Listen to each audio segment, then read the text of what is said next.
क्या किसी ने ये पवार कुटुंब का अध्ययन किया है? और अजीत दादा एक ऐसी लीगेसी लेके जा रहे थे जी।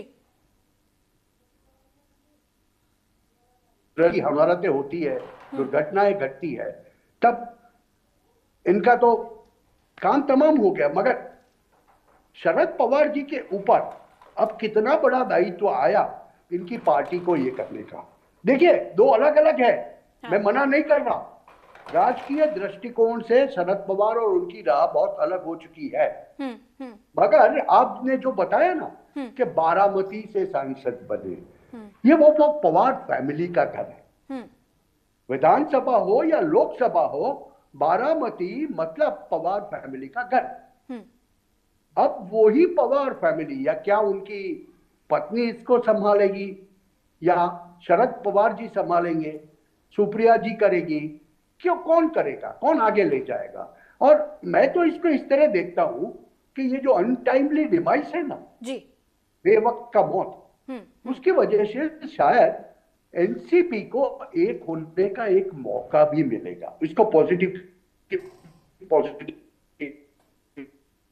देखें तो एनसीपी जो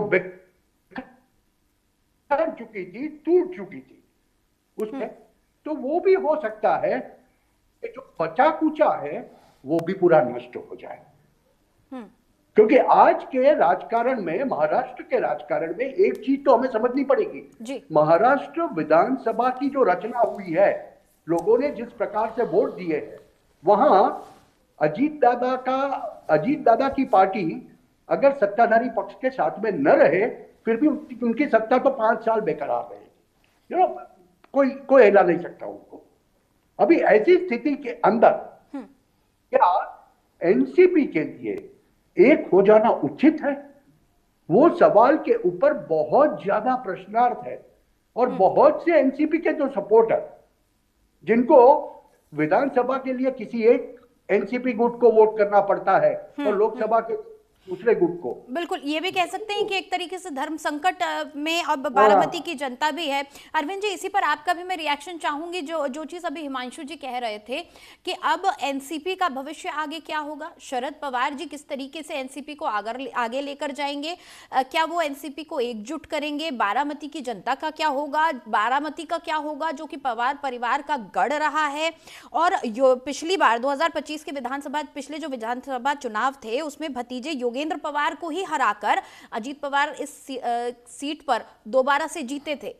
तो अब इस राजनीति का क्या होगा, इन लोगों को क्या होगा, क्योंकि ये असमय मृत्यु है, कुछ भी प्लान नहीं था। समय मृत्यु के पहले की जो पॉलिटिक्स है उसको गौर करेंगे तो बहुत साफ लगेगा कि एनसीपी अलग अलग होने से कमजोर हुई है।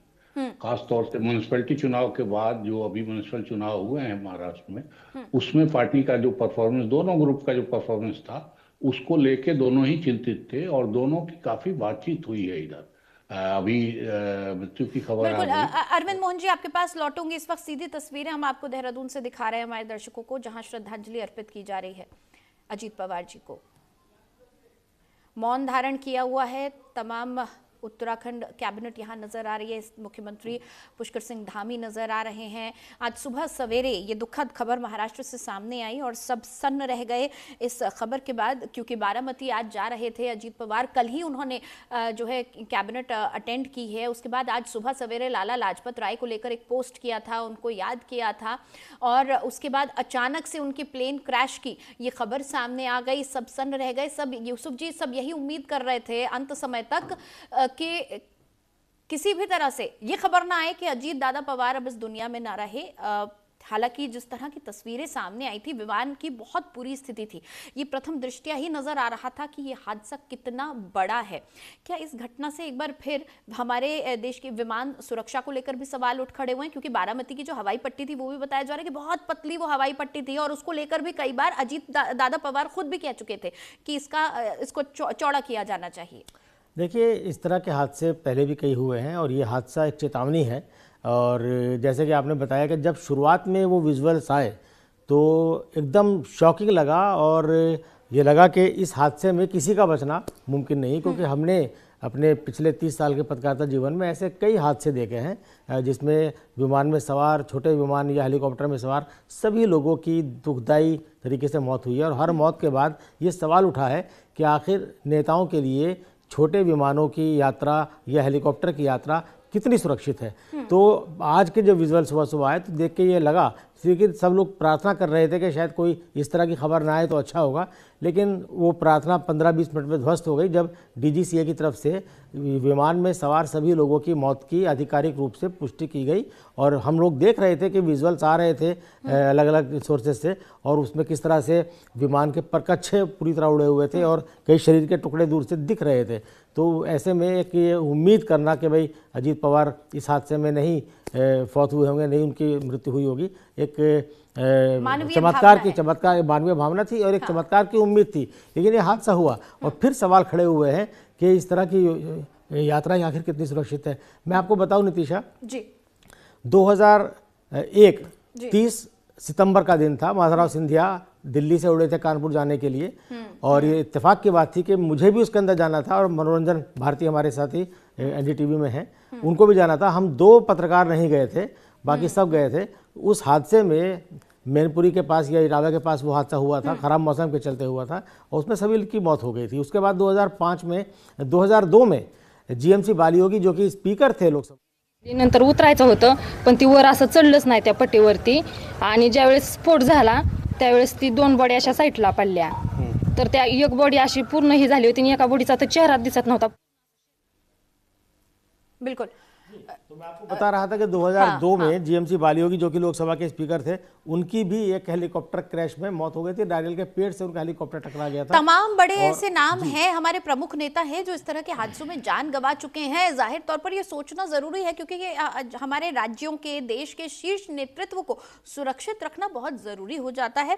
अरविंद जी, आपके पास दोबारा आऊंगे। हम बात कर रहे थे कि किस तरीके से अब ये बड़ी जिम्मेदारी शरद पवार जी पर आ गई है। बारामती का क्या होगा, किस तरीके से राजनीति आगे बढ़ेगी, ये तमाम सवाल खड़े हो गए हैं। निश्चित रूप से अभी मेरे ख्याल एक प्रोसेस तो इनके शोक मनाने का ही है, फिर चीजें संभालेंगी। और इन लोगों का सिर्फ मैं मानता हूं कि सिर्फ पॉलिटिकल काम नहीं था, इनका काफी बड़ा व्यवसाय है और परिवार का, उसको भी संभालना एक उनके लिए तुरंत इमीडिएट उनकी जरूरत होगी। लेकिन पॉलिटिकली ये ग्रुप फिर रीऑर्गेनाइज होगा, मुझे लग रहा है जो बातचीत चल रही थी उससे कि रीऑर्गेनाइज होके अपने को असर्ट करने की कोशिश करेगा।